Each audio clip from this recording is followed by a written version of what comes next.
Hey guys, it's Nicole from SquareXO. Today I'm joined by Rebecca. Hello. We have yet another spoiler special lined up for you today, but before we get into the game at hand, I just want to talk you through where you can find us. You can check out our latest reviews and opinion pieces at squarexo.co.uk. I understand there's more content than you can shake a stick at the moment, so be sure to check in there. You can follow us on Twitter at square_XO, where you can check out our awesome screenshot competition on top of many other comps and just generally kind of keep up with our shenanigans. We also have a Discord up and running again now, so you can check us out there if that's more your scene. The link should be somewhere on our Twitter feed. If not, drop us a tweet and we'll provide you with one so you can join there. The link should, so you can join, you can get in contact with Becky and I on our personal Twitter accounts if you'd like to discuss your thoughts on a game we've covered prior, or if you'd like to suggest a spoiler special going forwards. My Twitter handle is Gamers Delight with 2 S's and it's all one word. And yourself, Becky? I think it's Rebecca Stone 97, capital R and everything else little. I don't know. You think? I'm not sure. Right. But yeah, anyway, now that's all out the way, let's move on to the task at hand. Today, Rebecca and I will be discussing the events of Firewatch, a must-play indie. I think we can both agree that, by Campo Santo. We're going to be talking about the game in some great depth, so I'd like to issue a spoiler warning at this point. If you've not yet played Firewatch and do not want the contents of the game's proceedings spoiled, please turn this podcast off now and return to hear our thoughts when you've played. Yeah, okay, right. Sounds about right. Yeah. So in case there's anyone in need of a refresher, or those who haven't played and are still here despite the obvious spoiler warning, Firewatch follows the story of Henry, who travels to Shoshone National Forest in Wyoming to adopt the role of fire lookout following the struggle with his wife's early onset dementia. So, Becky, what are your general thoughts on the game, and as an experience, what did it mean to you? I think Firewatch falls into the category for me of games that I just see the visuals and the way they look, and I just know I'm definitely going to have to pick them up. That kind of falls, I guess, in line with the don't judge a book by its cover. Quite a bad habit of mine, looking at the way a video game looks and then deciding to play it based on that. But I think with Firewatch, it definitely paid off for the better, because it's such an interesting game. It presents itself as something, and then as you go through it, it sort of evolves into something else. So the very first scenes, they play it really effectively. You basically get a 5-minute clip where it's just a coloured background and Henry's just like narrating what happened in his life, and you get to pick between 2 choices. The outcome's always the same. You always meet a woman called Julia in a bar. You end up getting a dog together because you guys get mugged one night. From that on, Julia unfortunately develops early onset dementia, and then Henry decides to put her either in a care home or look after herself until he can't look after her anymore. And then he, like Nicole said, he goes off to become fire watchman in Two Forks Lookout Tower. So the intro is really short. It sort of throws you straight into it, and the rest of the background is built in via narrative.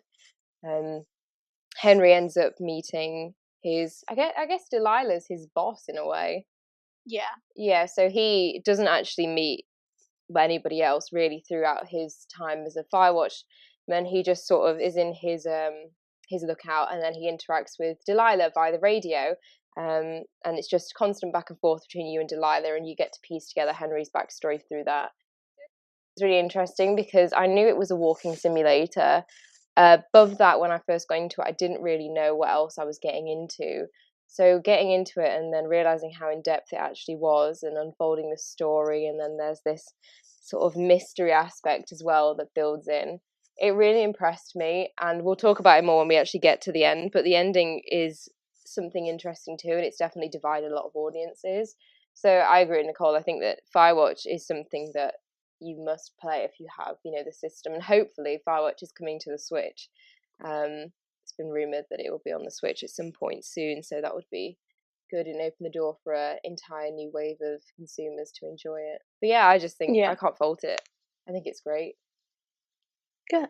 Nah, it is something else, and I agree. It's kind of one of those games that you look at that kind of like the image. I'm sure it's kind of the image that you've used for the graphic for this spoiler special, but you kind of look at that image and it just looks gorgeous. And I think kind of that's what draws you in, and you kind of scratch beneath the surface, and this whole story unravels, and is absolutely incredible. Absolutely phenomenal game. But yeah, I absolutely adored Firewatch, and as you say as well, Rebecca, I completely recommend it to anyone who's a sucker for indie titles or simply a lover of more sentimental games. It's one of those games that really tugs at your heartstrings due to its powerful portrayal of real life struggles and their outwards effects of those that are dealing with it.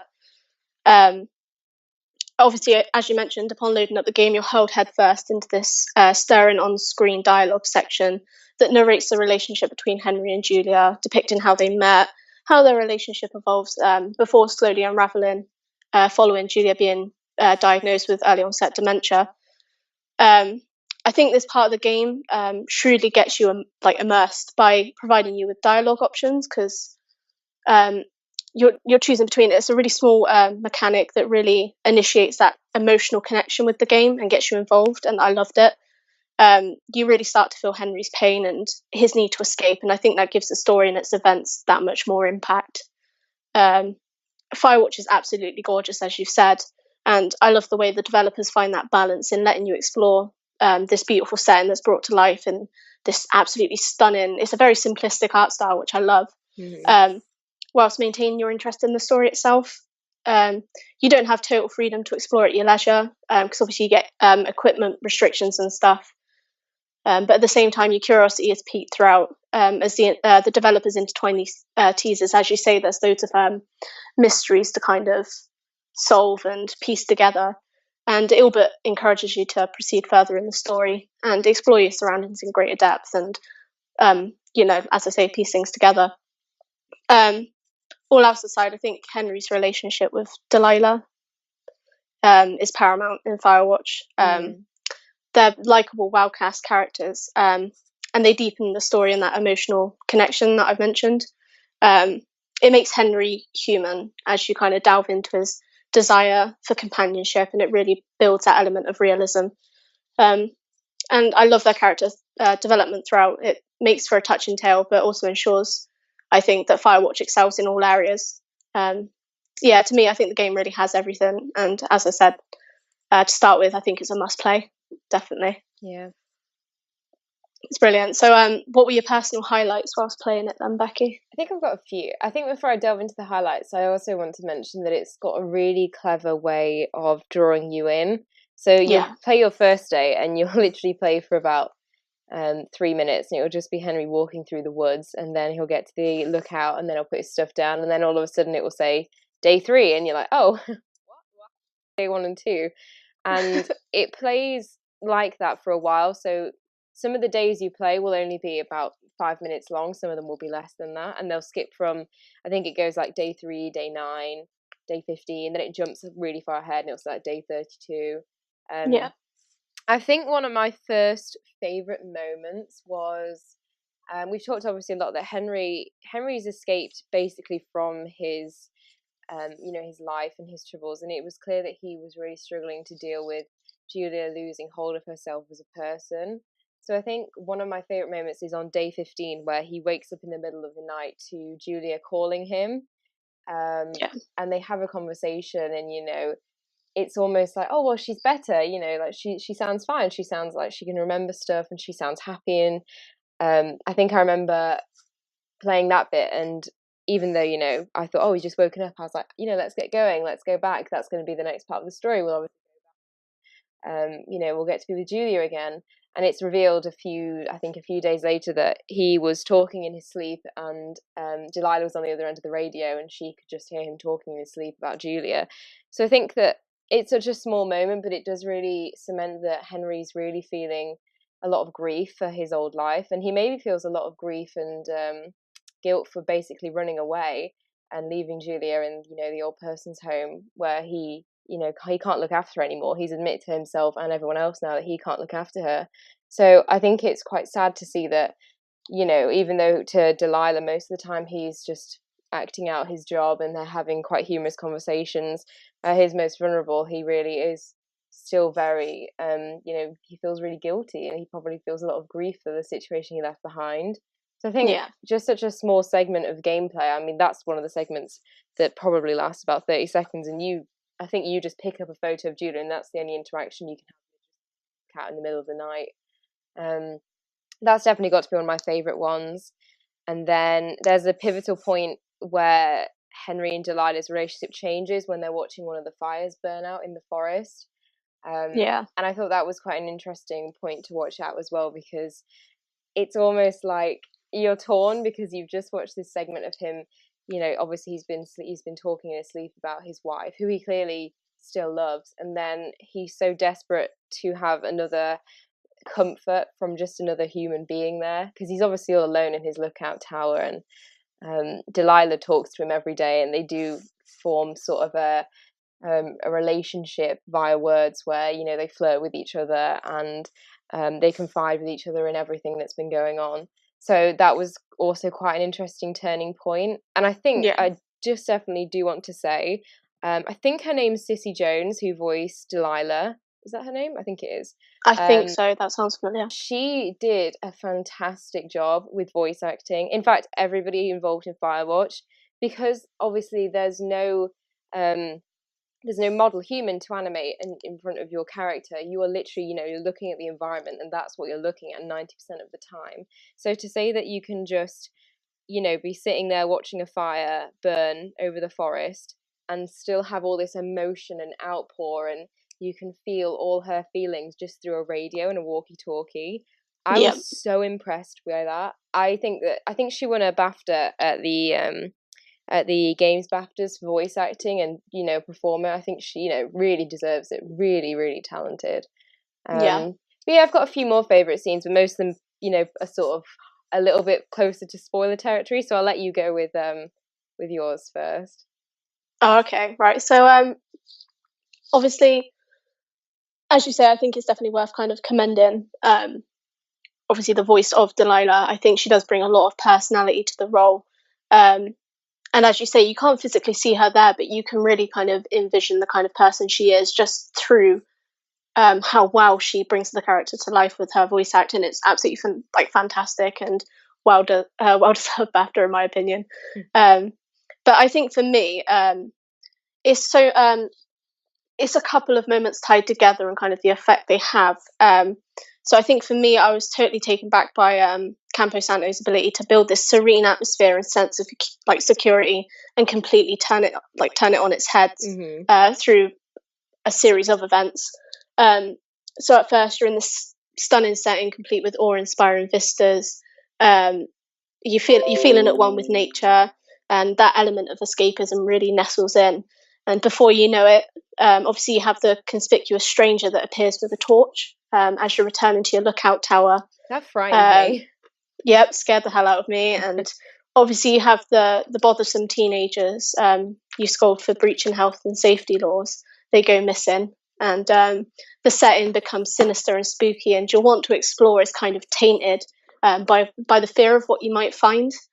I think it's absolutely brilliant how they do that. I quite literally went from frolicking through the woods without a care in the world to jumping at every tree branch or bush that rustled. It was unnerving, and I became less keen to explore and more eager to kind of return to my lookout tower and hide. It's so cleverly done, and I can't commend them enough for how they've kind of excelled in that aspect of the game. I thought that was brilliant. Obviously I was going to talk about the ending, so I presume you had something to say about the ending, didn't you? I do want to talk about the ending. The other thing I really want to talk about is Brian Goodwin. I think that's another really interesting point. I do also want to commend what you've just said about the atmosphere, because same as you, I felt so confident walking around, and I was, if Delilah said to me I had to go into the middle of a cave and do something, I'd be like, yeah, that's fine. And then I used to get really hesitant as night drew in. Because as Nicole said, you are walking up back to your lookout, and you see a stranger just pointing a flashlight at you, and you kind of rush to get back to your lookout. And then there's another instance where you're talking to Delilah, and she's saying, oh well, I can see you in your lookout tower, and you're not in your lookout tower. That really I got love me that as well. And I think, it does. What I want to say about Brian Goodwin is that it basically sets the game up as a walking simulator, and you go into Firewatch expecting to just play a very ambient game, something that's very focused on graphics, on sound. I wasn't really expecting a mystery element or an action element to become a part of it. So one of the main parts of the game is something very strange starts happening between Delilah and Henry. They start getting they find, what do they find? A transmitter. They find someone's written down all their conversations, including some stuff that, was very private and was said just, specifically to each other. So they find out someone's been tapping their radios, and it all becomes a little bit tense, and you get sent on all these crazy goose chases to go and what's happening. Basically, you find out that the person who was following you through the woods was someone called Ned Goodwin. He basically used to live in the lookout tower. He basically something bad happened to him there. I think he said that he was a war veteran, and he had PTSD. He's an alcoholic. He's an alcoholic as well. Yeah. So he left the service, and he was not supposed to have his son in the service with him. So he took his son, I think his son's 12, Brian Goodwin, to the service with him. And Brian loved to climb, and he basically, loved life in the Wyoming forest, because it was a case of there was lots of places to climb, there's lots of freedom. His dad had this cool job where he just lived in a hut above the forest. So I think that Brian Goodwin didn't really want to leave. What happened is that you're going to a cave, and you are looking, I think you might even be on the way to the tent or to the farm where all the strange writings and scribes are found, but you find the body of a very young child.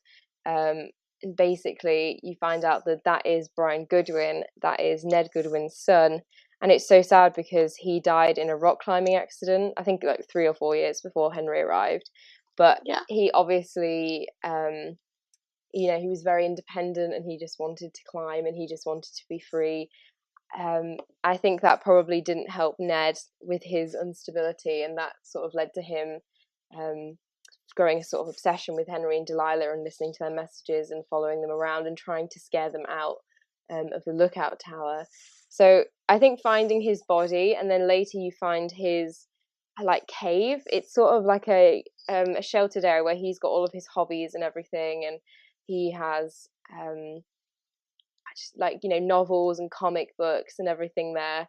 And it's just sad to think that he died in an accident, and you're probably the first person to find him, and he's just down there on his own. And that really unsettled me too, because that once again changed the nature of Firewatch back into something that's more akin to the start, where it's very sad and it's very heart-wrenching to think that this poor child died down here on his own, just because he didn't sync the anchor right on his climbing equipment, and that's very sad. So I thought Brian Goodwin's probably quite a big part of the story. You find his backpack earlier in the game hanging on a tree, and you find his camera and everything. Back then, it doesn't even cross your mind. You just think, oh, this is a kid who probably trekked through here, a few years ago, and now he's probably at school. It's just sad when you actually find his body and you put the pieces of the puzzle together, and it's not actually as happy as it was originally in your head. So that's sad. I didn't. Very good storytelling, though. Yeah, very, very good. I was actually going to say, I don't know whether it's just me reading it up wrong, but obviously I had to go on a little kind of refresher course before I did this, because I was meant to go back and do the trophies to kind of just reacquaint myself with the story. But I haven't had time, so I had to read up, and I basically read that Brian was actually forced by his dad to do climbing when he didn't want to, and his death was actually a cause of the inexperience he had. So obviously him not anchoring the pin properly was because his dad was forcing him to do something that he wasn't experienced for. And he used to go hide from his dad, because obviously his dad was like an alcoholic, and that obviously is what the cave is. Yeah.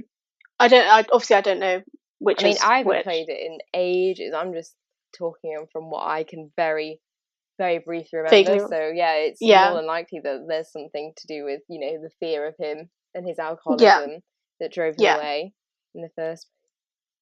Yeah, but I do think that's a very kind of it's a kind of pinnacle moment in the game, and it does obviously echo the kind of morals and themes that are present kind of throughout the game. I think is another kind of moment that brings all that to light again. And as you say, although at first glance, kind of Firewatch is this really light-hearted walking simulator where you get to enjoy this gorgeous setting, I think at the same time, obviously, it reverts back to there is sadness kind of thing as well. Yeah. But did you want to talk about the ending then? Yeah. So I guess the bit before the ending is that they, obviously Henry and Delilah discuss this government camp they found, and they discuss destroying it, and then they decide, they won't destroy it, they'll just leave it. And it gets to a point where there's a fire at the government camp. We do know now that it was Ned who set fire to it. But obviously, we're in a very dry area, and that catches to all the fires. So it gets to the point where eviction order is given to all the lookouts, or evacuation order even, and they're told that they have to leave. So Henry is leaving, and he's still got the camp, and he discovers the tape it's got a recording from Ned or something. Yeah, and it said, what happened with Brian, and why he was living in secret, and why he didn't want to return to society without his son. And then from that point on, you trek to Delilah's lookout, which is where the helicopter's coming to pick everybody up, and you get there through all the dust that's billowing around, and it turns out that Delilah is not there. She has left without you. So it's quite a weird moment, and I think the fan base took it either one or the other way. They either thought, wow, what a great ending, that's really it avoids the obvious, which would be for you to get there and Delilah to be there as well. And other people are frustrated because they obviously played a game that's, at least 3 to 4 hours long, only for there to be nothing at the end than just a ride back home, and you never meet the person who you've had, a really close connection with. I guess for me, I sort of saw it both ways, but I wouldn't say I fitted into a specific category. I could see it from a positive. I could see how it was a good ending because it completely went against what I was expecting. I, was one of those people who thought, oh, Delilah will be there and that'll be the predictable ending to the game. And it's been a good game, but it's very predictable what's going to happen now. So I can see it from that way. And then I also see it from, that's really frustrating, but I think I'm more on I'm quite impressed with how they did that, if you know what I mean. So definitely. Probably not something I would have thought to have done if I was making the game, because I think that, people, they, like I said, they got quite upset about it. But I do admire Campo Santo for leaving us on that cliffhanger, because we all thought we were getting to meet Delilah, and then to snatch it away at the last minute, it's really powerful. And it just adds to the unpredictability of the game, like we've been saying throughout the entire episode. It kind of switches from one thing to another with Firewatch. 1 second you're doing something, and then the game will turn into a mystery game, it will turn into an action game, it will turn back into a walking simulator. So I think it fitted perfectly, and I'm not really too upset by the ending. Like I said, if anything, I was quite impressed with the way it tackled it. I had to applaud how clever and sneaky that was for them to put that in there and leave it like that. But what did you think about the ending? I think most of the disappointment was kind of derived from the fact that obviously all this character development was going somewhere, and but I don't know. I thought it was annoying because Henry's tale is a very sad one, and I think you wanted him to have some happiness at the end. And I think after that relationship that was built up with Delilah throughout, you thought that was going to be his glimmer of happiness.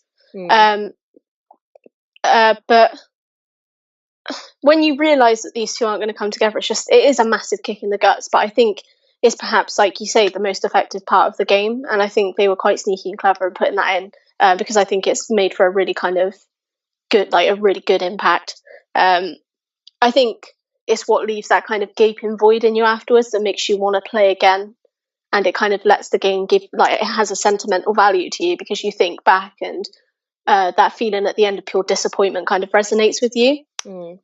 But I also think it can be kind of taken as a very strong, important message, which is, it's a reminder to those kind of suffering that no matter how much you want to escape your problems and move on to something easier to soften the blow, you have to tackle them head on, because they'll just linger with you no matter what. So as much as Henry tries to forget the pain of Julia and her kind of worsening condition by moving on and finding Delilah, who he can have that companionship with, no matter, even if he was in, a relationship of some sort with Delilah, the kind of memory of Julia would still linger with him, knowing that he'd kind of, alongside guilt, knowing that he'd kind of moved on, left her because he was just, being selfish. But then it also does raise the question of, in those cases, is it okay to be selfish sometimes? Yeah. But I thought it was absolutely brilliant, and, hats off to Campo Santo for kind of pulling that ending out on you, because I thought it's absolutely brilliant, and I don't think the game would be as powerful as it is if you actually met Delilah at the end. And I don't think you'd want to go back and play again if you had. Yeah. So, but yeah, obviously I just talked then about kind of like a message kind of within the game. So I kind of wanted to ask you kind of finally whether you think the game story is as it's told, or is it perhaps like a metaphor symbolizing kind of alternate events? I think kind of thing. I have like 50-50 thoughts on this. I would say I lean more towards, I see the game as what it is, and I see that Henry really did go to Wyoming Forest. He really did become, a lookout. He did, form a relationship with Delilah. I see it that way, but I do think it's interesting to think about the events that happen in the game and how they could be symbolized for something else. We'll get to that in a minute, because we have thoughts from Dan, who obviously we all know and love. But I've always thought of it as it is what it is. I like how it changes so drastically between sections. I think that if they wanted to have said, like, this is a symbolic journey, the amount of content they have in there could easily represent each moment of Henry and Julia's life together, or, like the symbolism of, like, all sorts of things that happen to us. There's parenting, obviously there's dementia, there's loneliness, there's grief, there's guilt. So I think while I would always look at it as what it is, it's, Henry goes to Wyoming Forest to become a fire lookout. I think it's interesting to also see it from a symbolic point of view or a metaphorical point of view. But what do you think? I'm kind of with you on the front that obviously, despite the obvious ambiguity of like the odd events that kind of happen in the game, and for obviously what you can kind of deduce from the narrative at the beginning, I just think the game's happened as it's told. I just think it's kind of chock-a-block with all these hard-hitting themes and kind of real life struggles. Obviously, I think escapism is obviously rife throughout, and it highlights the inability that that you can't escape all things. There's some things in life you have to face. I think regret is also a recurring theme, sort of how Henry regrets his confrontation with the teenagers when they disappear, and obviously him and Delilah are panicking about the outcome of that, knowing that they've come in contact. Delilah regrets allowing Ned to bring his child, because apparently that's what I was going to say earlier. Apparently Delilah gave Ned permission to bring his child into the lookout thing and turn a blind eye, because instead of reporting it. Yeah, which obviously could have not had him die if she would have said so. Yeah. And I'm sure obviously Ned no doubt regrets asking Brian to climb the wall when he didn't want to, because he was inexperienced. I do admire how these recurring themes do make for some interesting theories, and I think it's another indie amongst many that can be interpreted very differently by each person that plays. But for me, I just personally rather continue to take it as a game that's exactly as it appears, as I think it would kind of remove the impact if there was kind of this supernatural kind of, it means something different kind of thing. I like the fact that it's just plain as day as it appears. I mean, in a way, it's nice that you can look at it both ways. Do you know what I mean? There is really no supernatural thriller element to it, but you can look at it and see metaphorical instances all around it, but it never actually says, no, this is realism, or no, this is Henry's mind, or no, this is actually what did happen. it kind of lets you come up with your own theory about it, which I always like in a video game, where you finish it and there's no definitive answer to what you've just experienced. It is literally a case of, right, this is what you played. What do you think happened? I like that. Yeah, it's really, really good. Obviously, Dan had some thoughts on this, so I'll hand over to you for that. No worries, let me get this up. So we've got Dan, who used to write for SquareXO, and obviously really good graphic designer, lovely all-round person. He says he thinks that Henry was killed during the mugging. That's what happens at the beginning of the text sequence. He's haunting Julia as she slowly forgets him due to her battle with dementia, and then he moves into purgatory, which is the Wyoming forest. Henry's purely audio relationship with Delilah is a metaphor for longing for the one he loves but never being able to see her again. The discovery of the cave is symbolic for the fact that him, himself, and Julia never had a child. It could possibly be a regret, which very insightful. Yeah, I like that. It's so good. Simplistic, isn't it? I mean, like, that's what we were saying. I like that you can basically look at a game and everyone can have a different. Everyone sees it in a completely different way. So yeah, great thoughts, John. Yeah, we had. I also, when I was looking up the, when I was kind of refreshing my memory, I actually had to remember if Julia dies, because I couldn't remember if she'd just gone into the home, or if she'd gone into the home and died. So when I was reading up, I found this really interesting theory on Reddit that I just wanted to cover. I don't know if I can see who's actually posted it to give them credit. We can always link it or something. We can in the notes, yeah. Yeah, basically, someone's theory is, which I thought was very interesting, during the choices you make in the start of the game, you have to pick between blocking Julia's door with a chair or trusting she sleeps like a rock.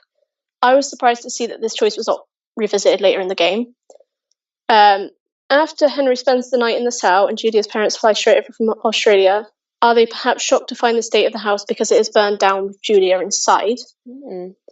If he was there, Henry could have prevented the fire by stopping her from cooking or rescuing her from her room, perhaps. The guilt consumes him. This would explain why Henry took a job watching for fires. So that's another one that's really clever. Yeah, that is really good. I read it, and it's just something you'd... Obviously, as you said, it doesn't get revisited, because I think when they wrote it, it was kind of something you'd naturally overlook. But I think it's absolutely brilliant that he's kind of taken that little thing and kind of fabricated this whole theory around it. I think that's fantastic. I mean, everything's obviously implemented in the video game for a reason. Like, every piece of dialogue, every piece of text is there for a reason. They wouldn't put something in just because they were like, haha, this is funny, let's put this in.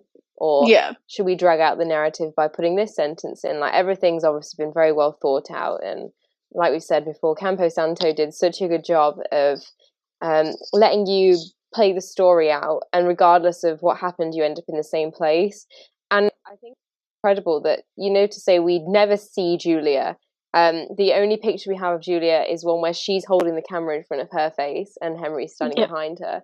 So you never see Julia, you never know Julia, apart from the segment where Henry is talking in his sleep to her. You don't even get to hear her. So it's interesting that you can have such amount of sorrow for a character who you don't even know. Because when I was making the choices during the opening scene and I was trying to decide if it was best for her to move into a care home or for me to look after her, it was almost like I was weighing up the real options in my head, and whichever one you pick, there's negatives too, because if Henry tries to look after her, he can't do it. He just can't afford his energy and the time to do it.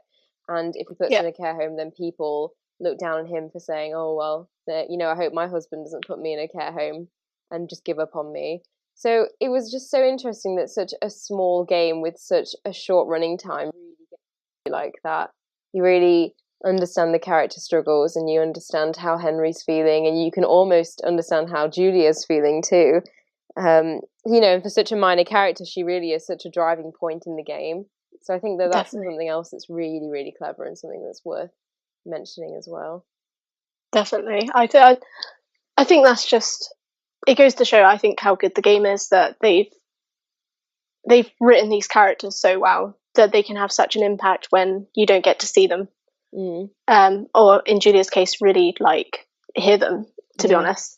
I think it's absolutely brilliant that they've managed that, and I think it's just even more to usher you to go play if you've not played it already, because if you're still here and you've heard all this, just play it. It's so good. I don't think even through describing this game you can fully kind of encompass the impact it has. It's brilliant. It's so good. I mean, it just draws you in. But, like, you in. I mean, there's some things in the game too that we haven't mentioned that are just even more interactive. Like at one point you can is it a tortoise you can like find? You can just adopt it. Yeah, and you can call it like a load of different names that are puns, aren't they? Like even really small touches like that, it just stops the game from being, you know, a really sad story, which at its core it is.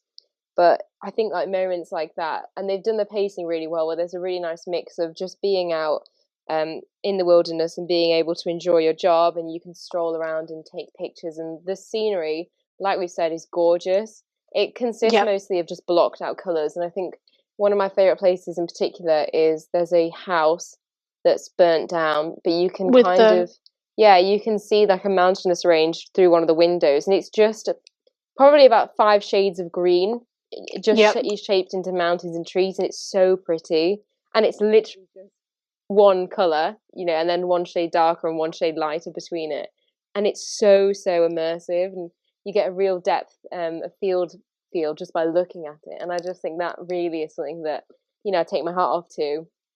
It's such a pretty game. It's almost, you can look at it and you think, oh well, that can't be, you know, those colours, you would never see that in reality. But then, you know, look at the sunsets we get, and you know, when light reflects off things, it looks like it's too good to you know, be realistic. But then when you actually think about it, and you think about, obviously this is in America too, I just think they've done a really good job at getting realism into a game that they've obviously just decided to keep very you know, 2D blocky with their colours. I think for me, if there was one other thing I could just commend them on, is the fact that I think it's easy to say now the game's done because I've kind of got the full experience, but I think the game was the perfect length, and I love the fact that throughout it, like you said before, it's not predictable at all. You don't know what's coming in the story, and they throw you off on so many kind of red herrings to really kind of toy with your thoughts and kind of get you thinking as to what could happen. But I don't think anything could kind of prepare you for what happens at the end. Like, I think everything was kind of pointing towards that, and honestly, I think it was kind of shocking that you didn't get to do that. And I just think that the way they've done the story is absolutely fantastic. I mean, even in a way, it's almost like predictable that you won't be able to meet Delilah at the end, because you never see her through the rest of, you know, the journey. You can go quite near to her lookout, actually, quite a few points, and you can see her lookout. And you never see, I think you see the lights on, but they've done it very cleverly that, you know, you never see her, even if you can see her silhouette. They've done it so that you can only see the silhouette and you can't make out her face or anything. So, while I think the build up at the end is all about finally meeting Delilah, it was always there along that you weren't going to meet her, because you never saw her through the rest of your journey. So it felt almost like it was keeping in peace with the rest of the game. They just kept it the same. Yeah. As you can tell, I could talk a lot about this game. I have lots of thoughts. Hopefully we actually get some like feedback, and kind of we can open up some more kind of points of discussion when we post this, and hopefully some more people kind of tell us their theories, because I think, as we've seen, it's a game that's different to everyone, and I'd love to hear kind of how others have experienced it and their thoughts on that. I think that'd be absolutely brilliant. Have you got anything else you'd like to say, or are you ready to No, I think that if I talk anymore I will just go off on one, so I think it's best to come to a conclusion now. Okay, righto, so let's wrap things up for this one. Obviously we'd love to hear your feedback and thoughts if you have any, so please drop us a line, let us know what you think, and share your thoughts. If you have any games you'd like us to cover going forwards, get in touch and we'll see what we can do. Obviously, provided we play it. Don't say like, oh, Rebecca, what are your thoughts on Destiny 2? Do a spoiler special. Do you know what? Obviously, myself and Jason did the last spoiler special. So if like it's a game that one of us has played, and you know, you like talking about video games, then feel free to pitch joining one of us on one of them, because I think it's really good to get different people's opinions and branch out. And then hopefully, because I really want to do one about Inside, and no one has played Inside, which I'm actually genuinely disappointed by. But hopefully I can find someone to babble about Inside with. And then likewise, if you decide to do one on something that I've not picked up yet, I think it would be really good to branch out into the community and get loads of people's thoughts and feelings about stuff. Yeah, I completely agree. So you've heard it here first. If you'd like to get involved personally and join us on a podcast about a game that you'd like to talk about, then drop us a line. I'm sure we can sort something out. Yeah. But yeah, with that, you know where to find us. Thank you for listening. We hope you've enjoyed, and we'll catch you next time. Bye. Bye.